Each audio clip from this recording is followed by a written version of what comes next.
Nakipagkita ngayon si Pangulong Aquino sa mga kinatawan ng Japan Chamber of Commerce and Industry sa Malacanang.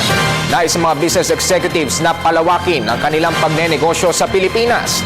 Narito ang report ni Elena Luna.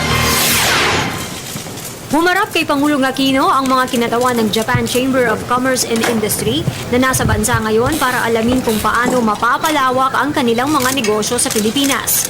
Binubuo sila ng 100 mga business executives na dumating sa bansa para sa 4 na araw na business mission na nagsimula kahapon. Ito na ang pinakamalaking business delegation ng Japan sa Pilipinas. Ang grupong ito ay pinamumunuan ni JCCI Chair Akio Mimura ng Nippon Steel and Sumitomo Metal Corporation, ang pangalawang pinakamalaking steel manufacturer sa buong mundo. Ang grupo ay binubuo ng mga kinatawan mula sa sektor ng power, construction, telecommunications, trade, banking, automotive, travel at air transport. Ang JCCI ay may mahigit 1 milyong miyembrong negosyante mula Japan. Kabilang sa 100 executives na nasa Pilipinas ngayong linggo, ang mga kumpanyang Honda Motor, Marubeni Corporation, Japan Airlines, Mitsubishi Corporation, Sumitomo Mitsui Banking Corporation, ANA Holdings at Fukuda Corporation.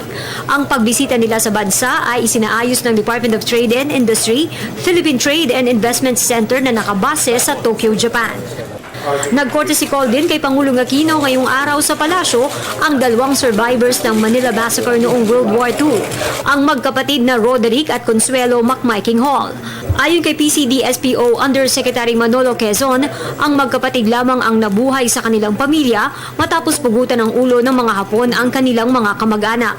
Kabilang sila sa mga nagtatag ng Memorare Manila 1945 Foundation Incorporated, kung saan director ang dating Chief Presidential Protocol ni Pangulong Aquino na si Ambassador Miguel Perez Rubio.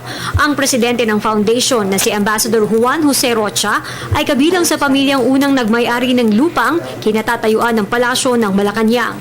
Ang courtesy call sa Pangulo ay bahagi ng paggunita ng Battle of Manila na naganap Pebrero hanggang Marso taong 1945. Para sa Telebisyon ng Bayan, Elena Luna.